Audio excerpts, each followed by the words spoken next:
gravação. Bom dia, Larissa. E agora vamos fazer, então, a projeção aqui da nossa lousa. Nossa área de trabalho. Projetar ela aqui. Todo mundo consegue visualizar aí a nossa lousa?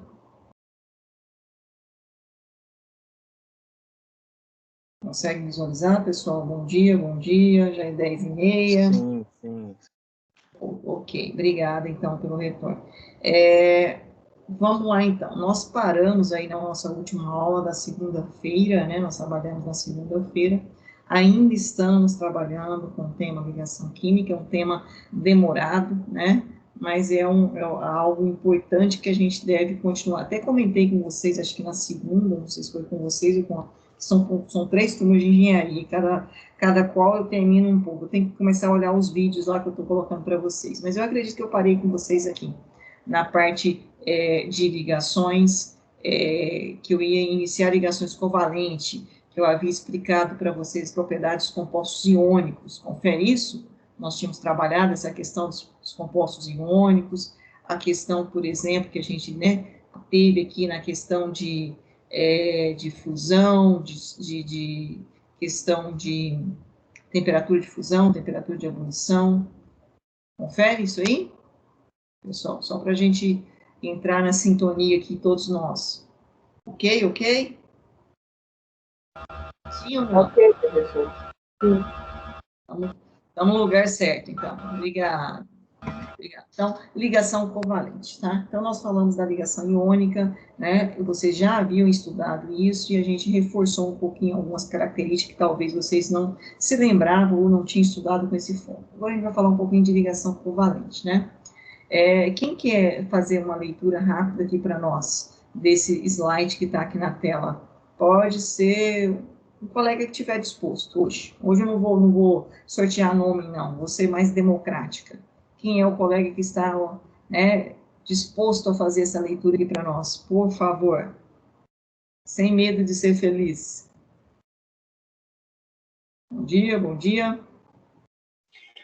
Segundo Gilbert Newton Lewis, 1916, na formação de compostos pouco polares ou apolares, 2 átomos com tendências parecidas de ganhar elétrons se mantêm ligados pelo compartilhamento de um par de elétrons, de modo que cada átomo complete seu grupo de 8 elétrons na camada mais externa.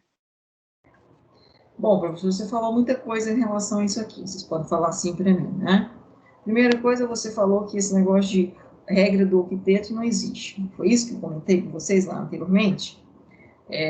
E que os átomos, eles se ligam para obter uma menor energia e uma maior estabilidade. Isso também já bateu muito nessa tecla. E agora ele falou, né, esse cara aqui, né, Lewis, famoso dentro da química, né, tem várias contribuições na química de Lewis, né, modelos de Lewis, ligações, representações, funções, tudo isso conceito de Lewis. É um cara extremamente, né, que contribuiu na área da química. Em 1916 ele falou isso, que a formação de compostos ou polares ou apolares. Opa, são termos aqui novos para nós, até aqui então a gente não falou nisso aqui. O que seria isso? Polaridade numa molécula ou numa estrutura, né? Numa ligação química, melhor dizendo. Polaridade. O que vem a ser isso? Polarização. Polarização de cargas. Quando a gente trabalhou lá, que a gente veio aí trabalhando sempre com esse cara aqui, né? Com o NaCl, cloreto de sódio, e a gente mostrou muito bem que ele é um composto polarizado, tem uma carga positiva e uma carga negativa. Por isso, daquelas estruturas reticular, né, geometricamente cúbica, que aumenta a sua estabilidade, menor energia, que dá alta temperatura de fusão, alta temperatura de ebulição, e assim por diante. Mas também tem os compostos polares, não tão como esse cara aqui, então, essa polarização. E ainda temos outra condição, nós temos compostos ainda apolares. O que seria esse apolares? Não polarizado, não polar. Né? A partícula A quer dizer não, mas que mantêm ligados. Né? E essa ligação, ela pode acontecer por um famoso compartilhamento, né? E que vai dar também essa estabilidade. E aí, essa questão de 8 elétrons na camada de valência, a gente já discutiu isso, né? Na verdade, é uma menor energia, orbitais completos, uma menor energia e, consequentemente, uma maior estabilidade. Então, vem aí o primeiro conceito de Lewis que vem definindo outro tipo de ligação. Como que seria isso, né? Vem o postulado em 1916. Então, vamos entender esse postulado, o primeiro e o segundo. Nossa amiga que leu aí para nós, foi quem que leu para mim, por favor? Foi a Jéssica. Jéssica. Jéssica, contribui aqui com a gente, Jéssica, por favor. Tá bom. O primeiro postulado de Lewis. Vamos entender o que o Lewis falou aqui. Em todos os átomos existe um núcleo positivo que permanece inalterado durante as transformações químicas. Isso é importante. É aquele conceito de modelo atômico que nós estudamos, que dissemos que o número atômico é igual ao número de prótons, que é igual ao número de elétrons. E o número de prótons, logicamente, é o que caracteriza o átomo, que é o seu número atômico, o número de prótons. Isso não altera. Agora, o número de elétrons, isso aqui pode sofrer algumas alterações. Só que aí a gente deixa de ser átomo, passa a ser íon, que pelo modelo atômico o átomo tem que estar no seu estado neutro. Bom, segundo postulado, o que seria, Jéssica, por favor? O átomo. Jéssica, é Jéssica mesmo, né? Falei errado? O átomo é composto de um núcleo. Oi? É Jéssica, não é isso? Isso. Por favor, então, você lê mais esse segundo postulado de Lewis para nós. Tá. O átomo é composto de um núcleo neutro e camadas, que, no caso do átomo neutro, contém um número de elétrons negativos igual ao número de cargas positivas no núcleo. O número de elétrons na camada mais externa pode variar entre 0 e 8 durante as transformações químicas. Certo? Então, o átomo neutro, ou seja, quantidade atômica, prótons igual a elétrons. Isso nós já sabemos, nós já discutimos isso anteriormente, então vamos lá, vamos seguir. Bom, e aí, logicamente, o átomo tende a exibir o número par de elétrons nas camadas, e especialmente exibir 8, nem sempre, especialmente, mas isso não é regra sempre, isso é importante, né? Foi aquilo que nós trabalhamos com os senhores, por exemplo, né? Quando a gente fez aqui, lá inicialmente, mostramos o gás hidrogênio, né? Esse é o gás hidrogênio, e nós mostramos que o número atômico é igual a 1, o número de prótons é 1, o número de elétrons é 1. Se nós fizermos a distribuição eletrônica dele, nós temos esta condição aqui, né? Apenas um elétron, e esse um elétron estaria aqui. Foi isso que nós mostramos, né? Que é a nossa camada de valência, e a nossa camada de valência tem, no caso aqui, um único orbital, que é o subnível S, né? E esse subnível S tem um elétron, e a gente representava esse um elétron assim. E aí nós tínhamos, ó, um número par de elétrons. E nós não temos um número par de elétrons, nós temos aqui o quê? Apenas um elétron. Por isso que o outro hidrogênio, igualzinho, na mesma configuração, vai estar aqui com o quê? Com o orbital dele aqui também, ó, nessa mesma condição, né? Deixa eu apagar, ficou legal, né? O outro, deixa eu pegar verdinho, a mesma coisa, para ficar melhor. Eu teria aqui um outro hidrogênio. Pessoal, desculpa aí. Sábado, último horário, a caneta já não tá me obedecendo mais. Depois da semana inteira de aula, deixa eu ver, canetinha, vamos lá, contribui aqui com a gente. Eu dou uma folga, um dia de folga para você. Aqui, né? Novamente o orbital, novamente aqui um elétron, e teríamos essa condição. Né? Então, um elétron, eu representando os dois hidrogênios aqui. Então, eu tenho aqui um orbital, um número ímpar de elétrons e um número ímpar. Então, um número par de elétrons nas camadas. E, logicamente, se eu tenho aqui a junção desses dois orbitais, eu teria essa condição aqui. Qual seria a condição, pessoal? Seria um único orbital com os dois elétrons, né? Seria essa condição aqui. Número par de elétrons. E o que isso acontece? Né? Ele falou que isso acontece e que são normalmente arranjados simetricamente nos 8 vértices de um cubo. Tá? Vamos entender isso? E as camadas de 8 átomos são mutuamente interpenetráveis. Ok, vamos passar um pouquinho aqui para a gente entender. Parte quinta do postulado. Estou lendo para a gente, daqui a pouco a gente retorna aqui. Os elétrons podem se ordinariamente ocupar outras posições nas camadas mais externas, com menos de 8 elétrons de um átomo. Então, isso é importante. Pode, não é sempre.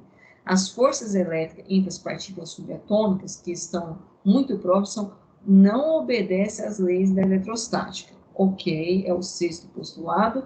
E vamos ver o que a gente acabou de fazer lá, que é o mais importante. Então, aquele caso do hidrogênio e hidrogênio. O que acontece? Né? Um hidrogênio de um orbital com um elétron de um átomo de hidrogênio em um orbital com um elétron de um outro átomo de hidrogênio em um outro orbital se juntam e formam o par de elétrons, né? Logicamente, a gente tem as forças que a gente já apresentou para vocês, aquelas forças atrativas e as forças repulsivas. E o que acontece? Na ligação covalente especial, ocorre, né, quando dois átomos são o quê? Eletronegativos. O que seria isso? Eletronegatividade. Voltando aqui no que a gente acabou de fazer. O que seria isso, pessoal? Eletronegatividade. Eu poderia dizer que o átomo do elemento químico hidrogênio tem uma certa eletronegatividade? Esse átomo aqui de hidrogênio? Vocês concordam comigo ou não? Bom dia, pessoal. Vocês estão por aí? Jéssica, me ajuda aqui, Jéssica. Quem mais aí que os colegas que gostam de participar? Posso dizer ou não? Hidrogênio, um orbital, um elétron, uma camada, um subnível. Ele tem uma certa eletronegatividade? Pensando naquelas forças atrativas e repulsivas, quando nós mostramos? Sim, evidente que sim, né? Por quê? Porque eu tenho aqui, ó, né, se eu for fazer o meu desenho aqui, que não é muito legal, mas se a gente relembrar, a gente tem um núcleo, assim, tem a partícula positiva, e aqui tem a eletrosfera, e tem a partícula o quê? Negativa. Entre esse núcleo e essa eletrosfera, o que eu tenho? Força atrativa ou repulsiva? Força atrativa e intensa, né? Então, esse hidrogênio, é fácil eu tirar esse elétron aqui dessa camada? O que vocês acham? Posso tirar, certo? Mas eu tenho uma atração aqui, núcleo por esse elétron? Tenho uma atração. Então, tem uma certa eletronegatividade? Tem uma certa eletronegatividade. Por isso, acaba que esse orbital que tem o elétron do hidrogênio, com esse outro orbital do elétron, acabam se aproximando e formando, então, né, o que nós chamamos de um único orbital com os dois elétrons que nós apresentamos lá para vocês agora, com os dois elétrons, né? Formando, então, um par de elétrons. E um par de elétrons a gente representa por uma ligação química. Então, isso aqui nada mais é que uma ligação química. Neste caso, compartilham elétrons para atingir a configuração eletrônica de um gás nobre. Eu não gosto muito desse termo aqui, não. Né? Na verdade, não é configuração eletrônica de um gás nobre, é a configuração de menor energia e maior estabilidade.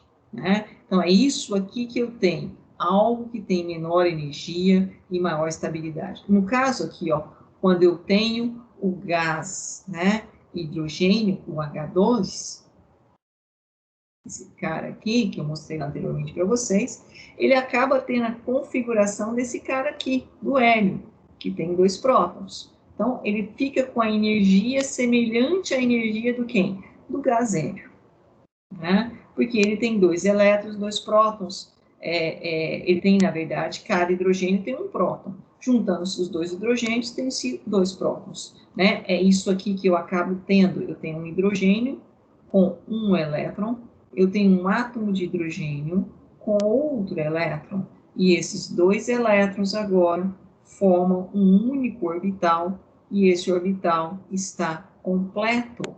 Completando esse orbital, eu tenho, então, o par de elétrons, né, e compõe-se a ligação química, que me dá uma menor energia e uma maior estabilidade. Tudo bem até aqui, pessoal? Ok, ok? Então, um pouco diferente daquilo que a gente vinha comentado anteriormente, que era o que acontecia aqui. Alguém perdia um elétron, né? Como a gente mostrou anteriormente, no caso do óxido de magnésio aqui para vocês, o magnésio perdia o elétron e o oxigênio ganhava o elétron, né? Alguém cedia elétron e alguém recebia elétron. Já nesse caso aqui não aconteceu. Aconteceu que alguém aproximou o seu elétron do outro elétron para outro elemento químico, que na verdade são 2 átomos do mesmo elemento químico, e juntaram esses 2 elétrons que estavam em orbitais desemparelhados em um único orbital emparelhado, tá? E, consequentemente, né, nós temos, então, essa condição aqui. E aí vem, então, né, algumas observações importantes, que a gente está sempre falando, camada de valência, o que seria isso, então, de uma forma mais sucinta, proposta por Lewis. Jéssica, lê para nós aqui esse slide e a gente vai explicar, por favor. Valência de um átomo é o número máximo de ligações químicas que ele pode efetuar. A valência de um átomo é igual ao número de elétrons usados na formação de ligações químicas. Uma ligação covalente envolve o compartilhamento de um par de elétrons de valência de 2 átomos. Certo, então, é o que nós acabamos de mostrar para vocês. Compartilhamento, né, de um par de elétrons, sendo um elétron de um átomo e o outro elétron de outro átomo. Isso aqui eu vou deixar aqui, ó, até em vermelho, que daqui a pouco a gente vai voltar aqui e vocês vão falar assim, professor, você falou errado. Certo? Ó, é bem, assim, né, intrigante isso aqui, porque diz assim, uma ligação covalente envolve o compartilhamento de um par de elétrons. Foi o que nós vimos aqui. Um par de elétrons. Sendo um elétron do átomo de hidrogênio e outro elétron de um outro átomo de hidrogênio. Agora ele falou um par de valência de 2 átomos. Cuidado com isso aqui. De 2 átomos. Aqui o que nós vimos foi isso. Confere. De 2 átomos. Pode ser do mesmo elemento químico ou pode ser átomos de elementos químicos diferentes. Tudo bem, até aqui está válido. Tá. Né? E essa valência, né, como a gente fala camada de valência, né, quando a gente faz a distribuição eletrônica, a gente reforçou muito isso lá anteriormente, não sei se eu tenho aqui anteriormente, tem uns slides aqui anteriores que a gente aproveitou, vamos voltar neles aqui, ó, né, a gente fala aqui, ó, 3s2, 3s2, no caso do magnésio, é a camada de valência de quem? Do magnésio, tá? Ok, tudo bem até aí. Agora, é importante, né, a gente entender a valência de 2 átomos. Marca isso aqui para mim. Essas 3 palavras aqui. Tá? Vou até destacar ela de vermelho. Que eu vou mostrar depois o ozônio para vocês. Vocês vão falar, professor, está errado? Então, vamos lá. Continuando. E aí vem, então, né, a famosa... Deixa eu só apagar isso aqui que eu risquei anteriormente. Vou apagar que eu vou riscar de novo. Que eu gosto de, quando vocês vão falando, eu gosto de ficar riscando, para ficar claro. Ligação de valência. O que é a chamada teoria da ligação de valência, TLV. Né? Então, camada de valência, ligação. Ligação acontece na camada de valência. Se estudar isso desde lá do ensino fundamental. Jéssica, lê aqui essas 4 linhas para nós, por favor.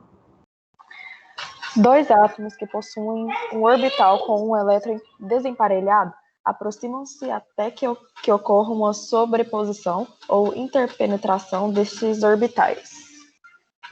Tá. Opa. Então, foi aquilo que nós mostramos aqui do hidrogênio. Parece que é isso, né? Quando a gente mostrou isso aqui. Um orbital do hidrogênio com outro orbital do hidrogênio, né? Na verdade, isso aqui que a gente fez o desenho anteriormente. Com um orbital desse, com um orbital desse, aproximou, sobrepôs e formou esse cara aqui completo.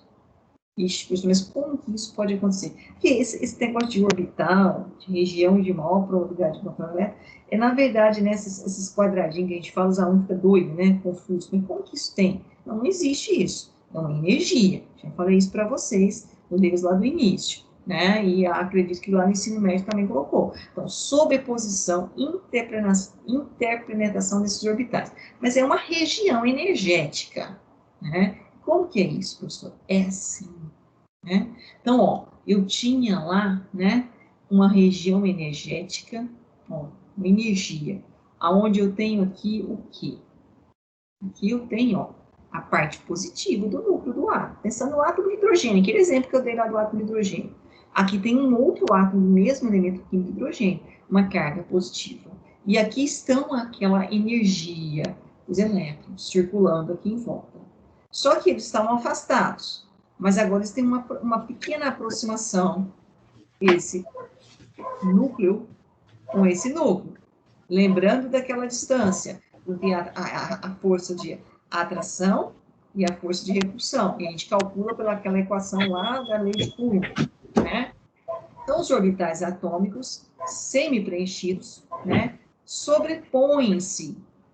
E aí eu tenho, então, né,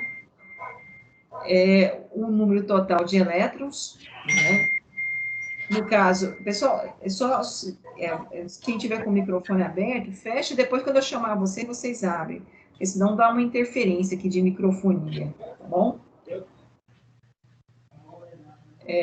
Quem tiver com o microfone aberto, né, que esqueceu de fechar aí, é só fechar, tá bom? Que eu não visualizo aqui quem tá fechado, quem tá aberto. Alô, alô? Quem tá com o microfone aberto, que alguém puder avisar, por favor.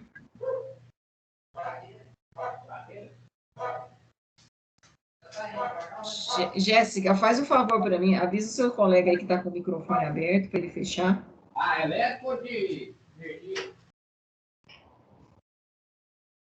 Conseguiu? Obrigada, obrigada. Então, o número total de elétrons não é maior que 2, ou seja, foi o que nós acabamos de visualizar lá anteriormente, né? O que nós visualizamos? Tínhamos 2 elétrons. E ainda tem que ter uma atração entre esses elétrons, porque senão a gente não consegue coexistirem nesse espaço aí. Confere aí, pessoal, tá ok? Tudo bem até aí? Bom, isso foi Linus Pauling que falou, né? O famoso Linus Pauling. Então, o que é isso de fato, professora? Teoria da ligação de valência, chamada TLV. Resumindo tudo que nós representamos aqui da questão do hidrogênio, né? Então, era núcleo de hidrogênio com a eletrosfera, um outro átomo de hidrogênio e a aproximação formando a molécula, né? Didaticamente, a gente representa assim, hidrogênio, um tracinho, outro átomo de hidrogênio. Ou simplesmente, né, desta forma também, H2. Opa, estou com a canetinha aqui. Só apagar. H2, que seria a molécula do gás hidrogênio, que a gente é acostumado a lidar com isso aqui. Bom, nós temos aqui também, por exemplo, esse outro composto, HF. Alguém conhece essa substância aqui, HF? Conhece, pessoal? Bom dia, bom dia. Pessoal, vocês estão com sono hoje, hein? É 10h30.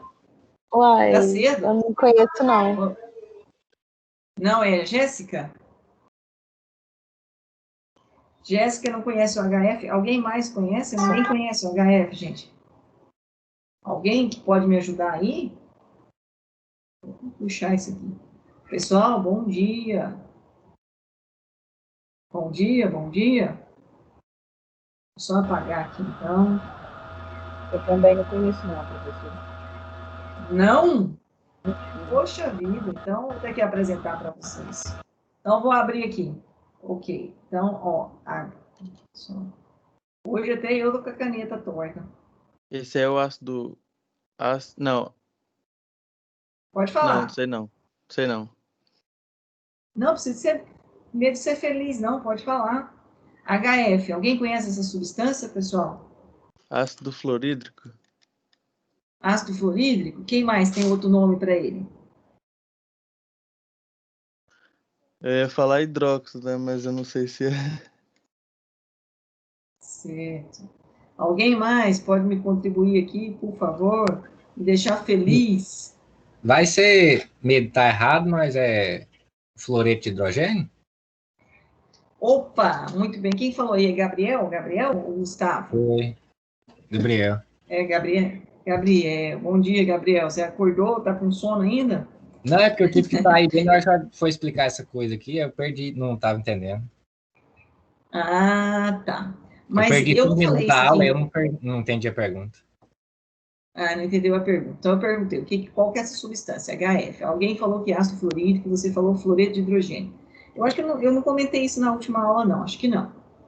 Que assim, eu estou meio confusa porque são três aulas de engenharia, né, por semana, e cada turma eu estou parando um ponto. Eu tenho que começar. Antes eu tinha boa memória, mas eu vou ter que começar a ir lá no vídeo das aulas de vocês e consultar onde eu parei.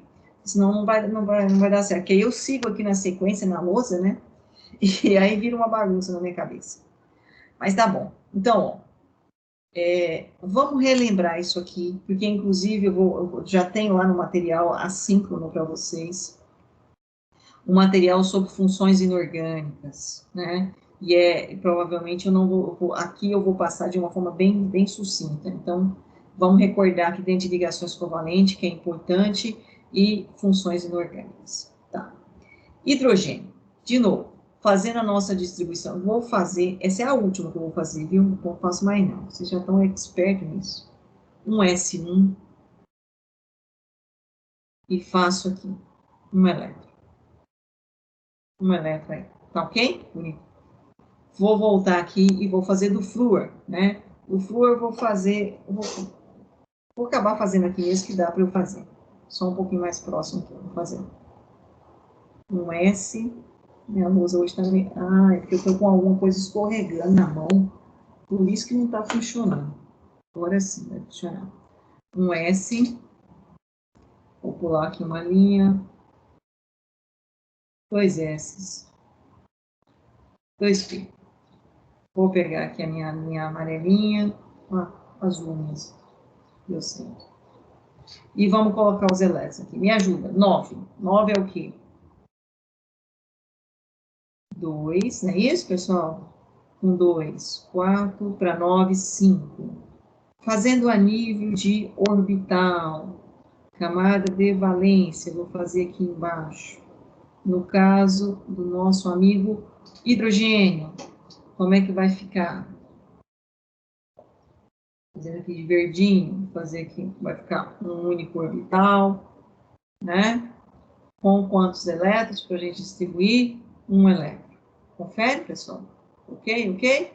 Né? No caso da camada de valência aqui do flúor, fazendo aqui a setinha, descendo aqui, me ajudam aqui.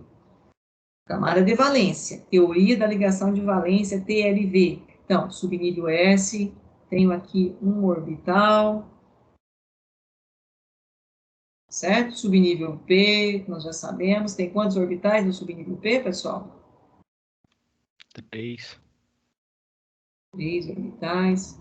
Tem que fazer um aqui, mais um aqui. 3 orbitais. Mais ou menos isso, né? E vamos distribuir quantos elétrons? Ó, no subnível S eu tenho os 2 elétrons, então um com spin para cima e o outro com spin para baixo, sabem disso?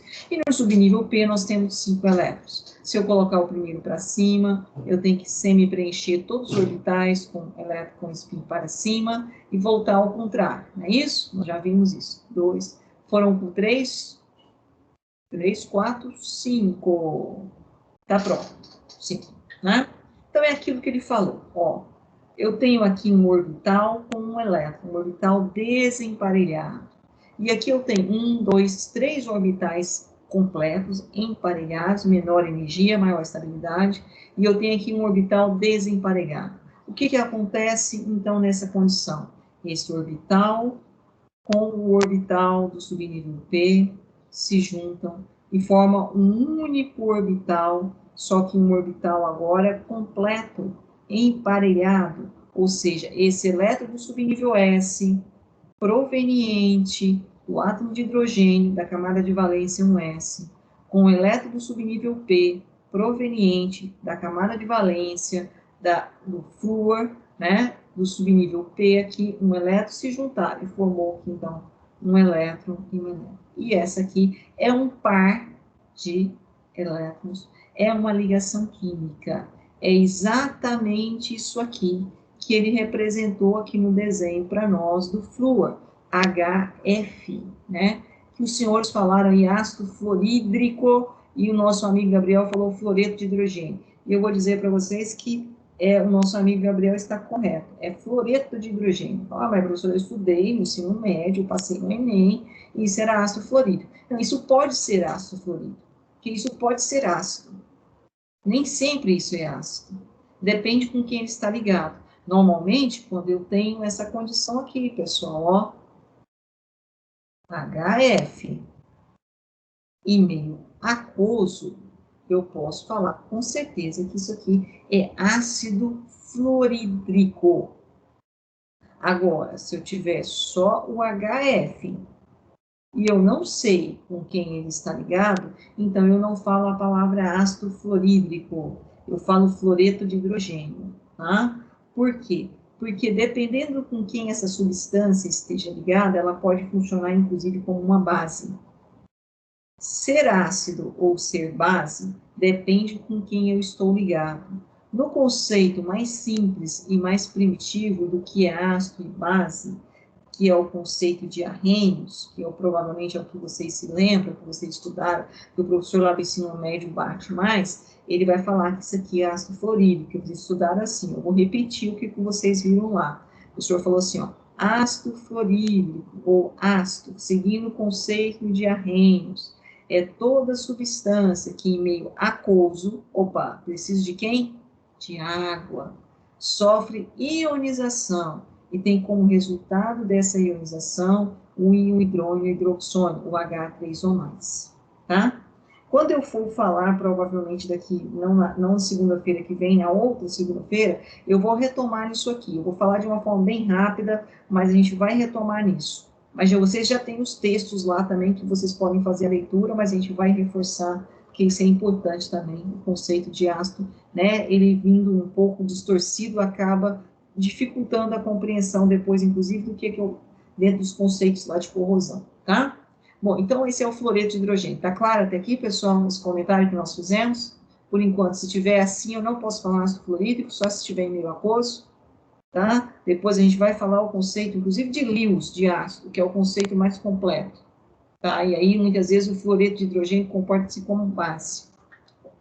Bom, ocorreu a ligação covalente, estabilizou, tenho aqui uma molécula, um composto molecular, um composto proveniente de ligação covalente. Aqui ocorreu a ligação entre um átomo do elemento químico hidrogênio com um átomo do elemento químico flúor.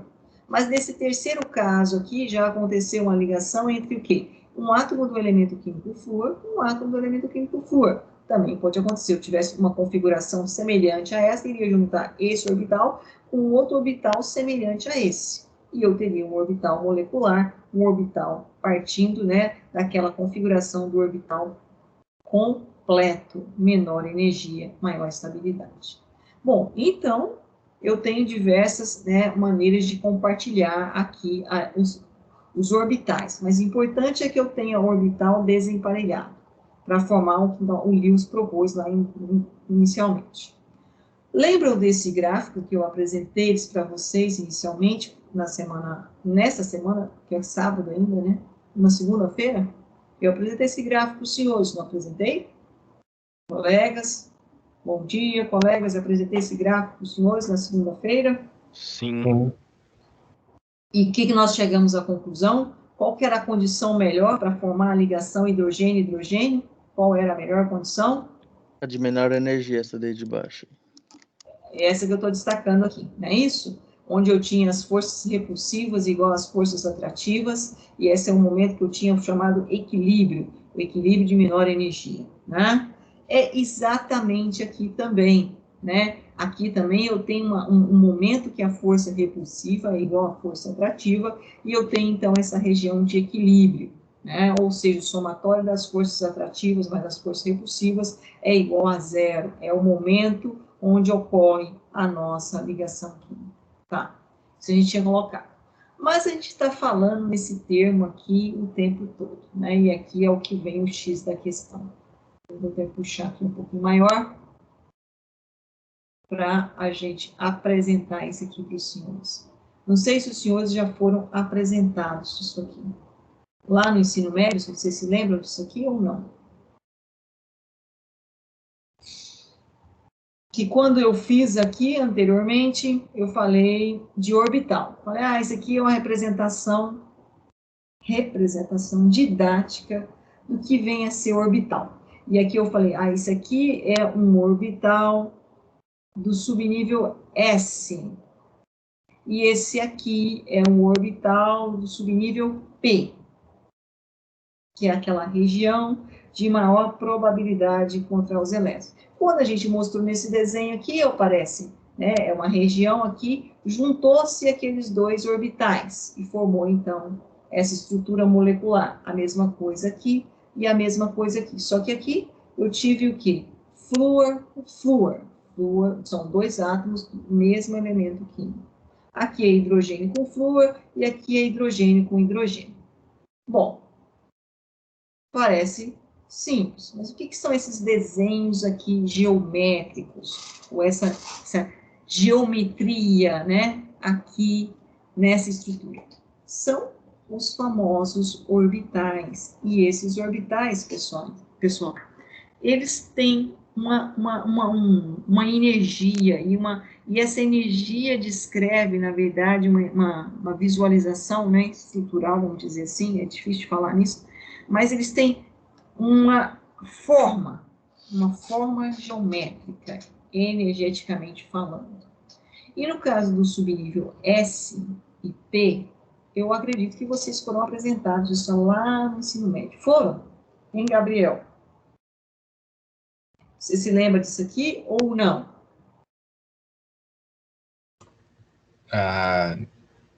Não. Esse desenho não é muito familiar para vocês, não? Alguém se lembra desse desenho? Não, desenho não. Não? Tá, então nós vamos apresentar para vocês.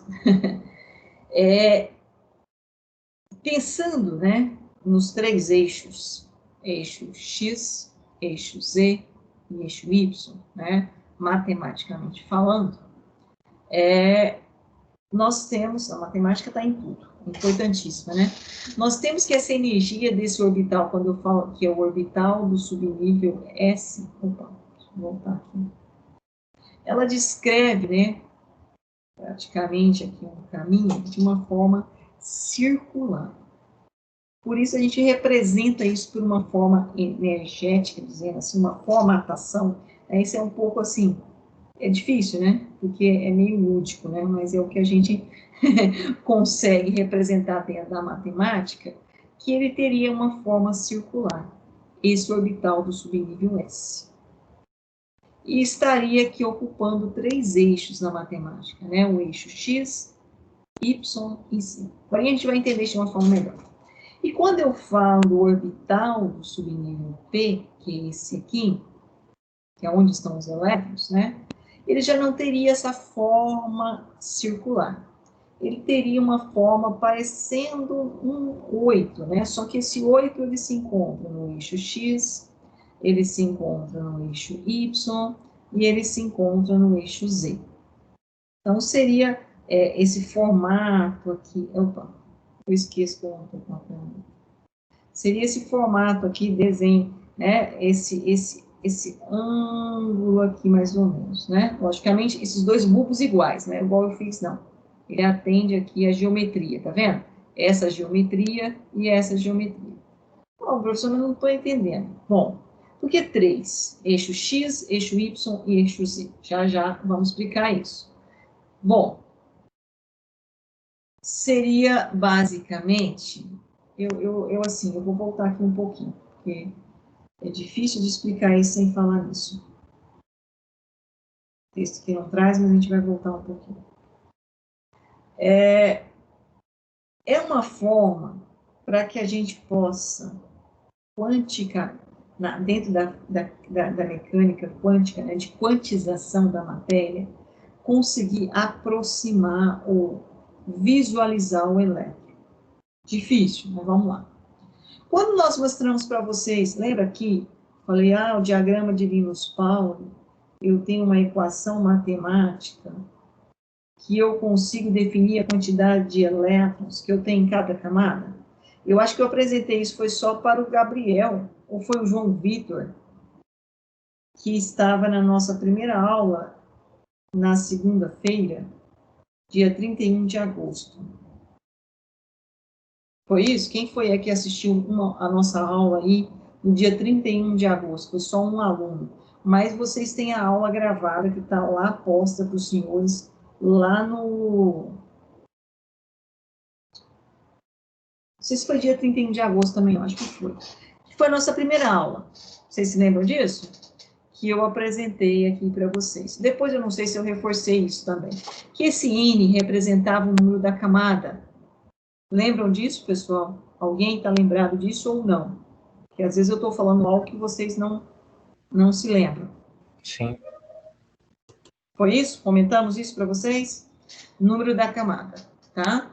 E eu tenho, né, então, primeira, segunda, terceira, quarta, quinta, sexta, sétima, oitava, nona e assim por diante. A gente apresentou o diagrama. Mas eu também tenho o subnível, que é o quê? Subnível S, subnível P, subnível D, subnível F. E dentro desse subnível, né, está a região de maior probabilidade de encontrar o elétron. Orbital, no caso, o orbital, que a gente representou. Né? No caso do subnível S, eu tenho apenas um orbital, vocês falaram hoje aí para mim. No caso do subnível P, 3, D5 e F7. Isso que dá, na verdade, essa possibilidade de nós termos uma previsão de onde encontrar o elétron.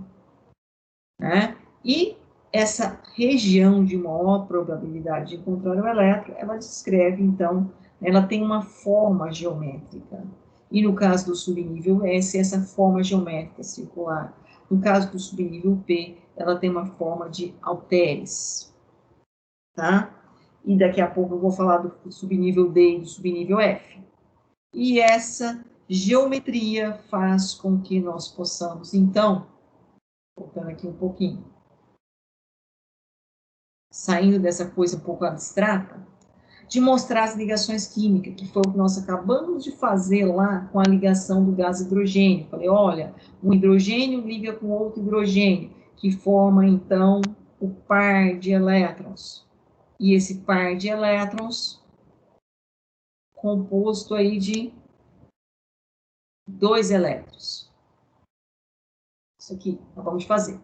Mas tem uma aproximação, uma distância mínima entre esses núcleos. E essa sobreposição é exatamente aquele modelo lá que nós colocamos ainda há pouco. Eu tenho aquela forma de halteres, ou melhor, halteres não. Deixa minha caneta, tá? Uma forma circular, aproximando de outra forma circular, obedecendo aquele critério dos eixos X, Y e Z. Seria isso aqui. Um outro núcleo aproximando desse núcleo aqui e se ligando. né, também nos eixos x, y e z, tendo essa formação aqui, ó, uma junção, isso aqui, ó, uma sobreposição dos orbitais. Tá vendo essa sobreposição dos orbitais? Aqui. E a partir do momento que eu tenho essa sobreposição dos orbitais, isso aqui, essa estrutura, eu gero, então, esse orbital que eu chamei aqui, ó, de orbital molecular. Antes eu tinha um elétron aqui e eu tinha um elétron aqui. Agora eu junto esses dois elétrons numa mesma região e eu formo essa estrutura aqui. Ou seja, eu formo esta estrutura aqui, que é a molécula do gás hidrogênio. E eu saio daquela condição, pessoal, que eu tinha dois orbitais atômicos, então esse aqui era um orbital atômico e esse aqui um orbital atômico. E eu vou agora para um orbital molecular. Por isso o nome gás hidrogênio é uma molécula do gás hidrogênio. Eu não falo um átomo do gás hidrogênio. Aqui, quando eu tinha essa condição, eu tinha um átomo do gás hidrogênio. Agora, aqui, eu tenho uma molécula do gás hidrogênio. Certo? E com essa sobreposição de um orbital com outro orbital, a gente fala sobreposição dos orbitais, essa região de sobreposição é que é a nossa ligação química, é a nossa ligação que representamos didaticamente por esse tracinho. E essa ligação química, ela aconteceu entre o que, pessoal? Entre um orbital do subnível S, aquele que tinha a forma circular, com outro orbital do subnível S, sobrepondo um ao outro, formando essa nuvem energética, formando essa estrutura aqui. E essa ligação de sobreposição, ela tem um nome didaticamente, e aí foi adotado o nome de sigma, pela letra grega, sigma. São aquelas que os orbitais atômicos interpenetram no mesmo eixo. Então, eu tinha um eixo aqui, que é o eixo X, no caso aqui a representação, né, que é o eixo Z, e eu tenho, então, a sobreposição desse orbital do subnível S com outro orbital do subnível S. Nada mais é do que isso aqui, não o gás eu fiz anteriormente aqui, né? Ó, é a sobreposição. Isso aqui está no mesmo eixo. Ó o eixo aqui. E a nuvem energética aqui, ó, essa nuvem energética aqui, com essa outra nuvem energética aqui, no mesmo eixo. Foi o que nós fizemos com o gás hidrogênio. Isso aqui é a representação do gás hidrogênio. E formou, então, essa ligação que nós chamamos de ligação sigma. Tudo bem até aqui? Ok, ok ou não? Gabriel, lembraram disso de alguma forma menos drástica ou mais drástica, vamos dizer assim? Eu sei que aqui é um pouco complicada essa visualização, a gente vai tentar esclarecer agora aqui. E, professor, que esclarecer? O que é isso que você colocou aí? Você está doida? Vou puxar aqui agora. Bonitinho, né? Vamos olhar esse aqui primeiro, que é o mais simples. O mais simples para depois ir para o mais complicado. Certo? Cloro com cloro. Distribuição eletrônica do cloro. Falei que não ia fazer mais, vou ter que fazer. Lembram quando eu vou apagar isso aqui, vou fazer a distribuição aqui, que fica mais fácil. Cloro com cloro. Alguém se lembra do que nós já fizemos do cloro? Cloro é o quê? Número atômico o quê? 17. Número de prótons, 17. Aqui, se a gente não fizer, vocês não conseguem compreender. Não. A gente tem que ser mais didático. Ó, vamos lá. Um S, tudo volta aqui. Diagrama de Nussbaum. 2 S, 2P, 3S, 3P. Passando os níveis de energia, da mesma forma, voltando àquele raciocínio lógico que nós já fizemos anteriormente, pessoal. Me ajuda aqui. Colocando aqui nossos elétrons. 17, como é que vai ficar? 2, 1, 2, 4, 1, 6, 10, 1, 2, 12, para 17, quanto falta, pessoal? Me ajuda aqui. Sim, tô certo ou estou errada? Pessoal, bom dia, bom dia, bom dia. Subnível Tá S, certo. sabe que dá aula assim, tá certo, a gente fica muito só, sabia? Que a gente sente muita solidão. Vai dar uma depressão danada, professor, ainda. 3S2. E aqui o 3P5. É a mesma coisa que nós fizemos. Certo? Então, ó. Todo mundo acompanhando aí. Certo. Vamos lá. Canetinha, amarelinho, vamos lá. 2 elétrons aqui, igualzinho. A gente faz isso aqui só para vocês reforçarem o pensamento. 5. Então, vamos lá, para cima, né? 1, 2, parecidíssimo com o Fluor, não é? 3, 4, 5. Da mesma forma aqui, em 5, né? Tenho aqui um orbital desemparelhado. Só que, no caso aqui, é o cloro. E eu tenho quantos cloros? 2. Então, vou fazer aqui, ó. Cloro, certo? Cloro. Cloro e cloro. Ó, vou fazer aqui de vermelhinho. Par de elétrons. 1, 2, 1, 2, não é isso? Mais um par de elétrons aqui. Mais um par de elétrons aqui. E mais um elétron desemparelhado. É isso aqui. Ó, aqui é um elétron. Vou fazer assim, desemparelhado. O outro cloro, ó. 1, 2, 3, 4, 5, 6. São os 1, 2, 3. 1, 2, 3. 1, 2, 3. Replicado porque são 2 cloros. É Cl2. Gás cloreto. É aquele que está lá no desenho. E aqui. Ok? Então, aqui está o nosso orbital molecular. Como é que formou esse orbital molecular, professora? Teve sobreposição ou não teve? Aí que nós vamos lá no desenho. Entenderam aqui lá? Olha lá o que aconteceu. Um orbital daquele da forma de halteres juntou com outro orbital na forma de halteres. Como? Por quê? Ué, porque eu tenho o orbital do subnível P. E o orbital do subnível P, ele tem essa formatação aqui. Não é mais circular. Esse é o halteres. Mas por que eu tenho 3, professor? 1, 2, 3. No eixo X, no eixo Y, no eixo Z. Eu tenho 1, 2, 3. 3 orbitais. Esse está completo? Esse está completo? Tem um que está incompleto. É esse aqui. Esse aqui é o cara que está incompleto, que juntou com o outro. Os demais, ó, estão todos aqui, bonitinhos, completos. Certo? Então, ó, voltando lá no desenho para simplificar a nossa vida. Só vamos fazer o que não está completo. O que não está completo está no mesmo eixo. Olha o eixo dele aqui, está no mesmo eixo. E um halteres, que era aquele elétron que estava aqui no orbital do subnível P, se juntou com outro elétron que estava aqui no orbital do subnível P, incompleto. Juntando-se os dois, formou aqui uma sobreposição, e eu formei, então, na verdade, um único orbital. Esse orbital aqui com os 2 elétrons.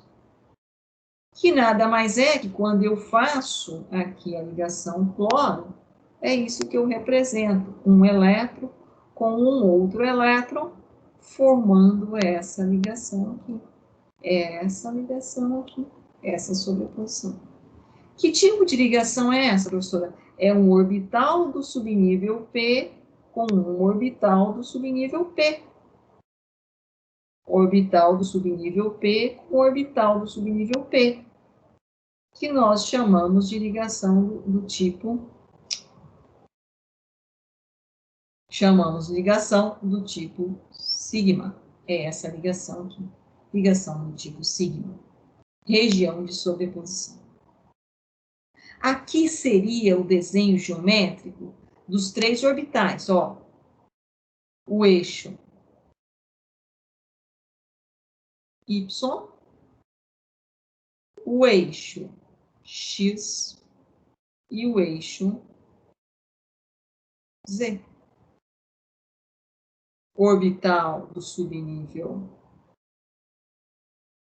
P no eixo X, orbital do subnível P no eixo Y e orbital do subnível P no eixo Z. Seria mais ou menos esse desenho geométrico aqui em 3D.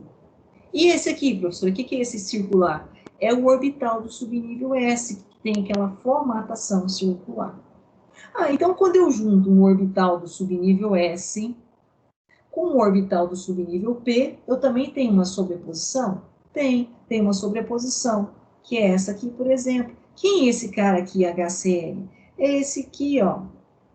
É o cloreto de hidrogênio, que é o quê? O elétron do orbital do subnível S, ligado com o elétron do orbital do subnível P, porque esse orbital está completo, esse está completo e esse está completo, que é essa configuração que nós fizemos aqui. Posso ligar o cloro com hidrogênio, que é o que aconteceu aqui, pessoal. Ligação de hidrogênio com cloro. Formou um orbital molecular. Olha aqui o orbital molecular. Região de sobreposição.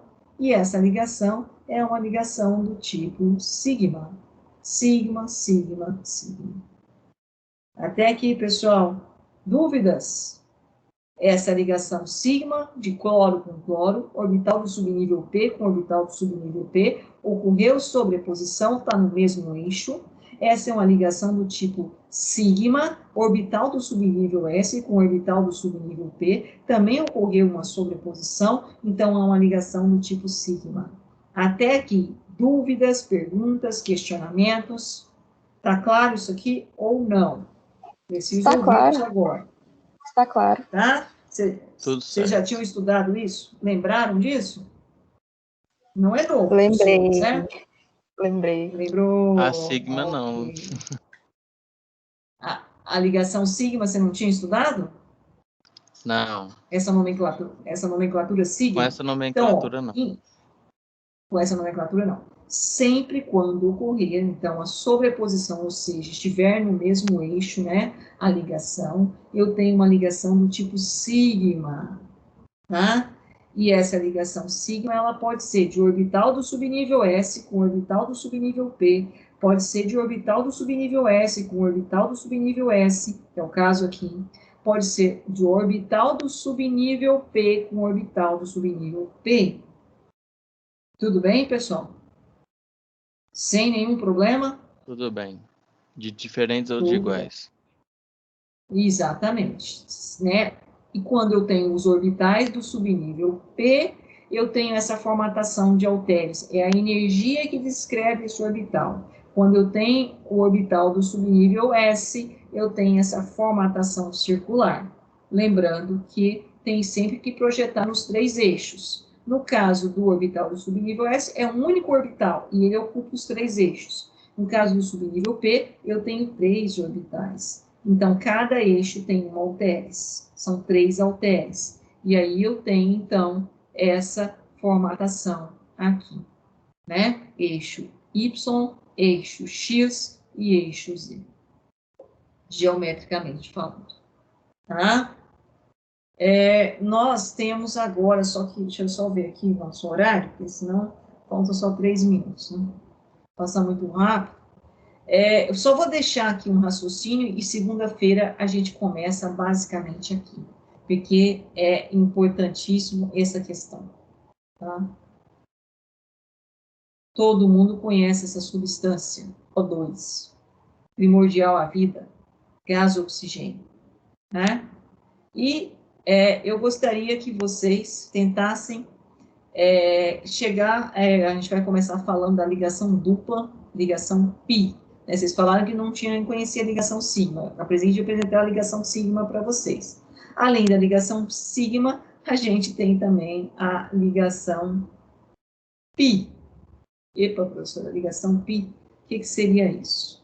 E aí, já vou de antemão apresentando aqui, no caso do gás O2, gás oxigênio, forma uma ligação dessa, a gente chama que ela é ligação sigma, e a outra é ligação pi. Vocês estudaram muito isso lá na química orgânica, no ensino médio, quando o professor falava assim, ó, carbono simples, simples ligação, né, saturado, mas eu posso ter insaturação, eu posso ter uma dupla ligação entre átomos de carbono, eu posso ter duas duplas ligações entre átomos de carbono, eu posso ter uma tripla ligação entre átomos de carbono. Lembram disso?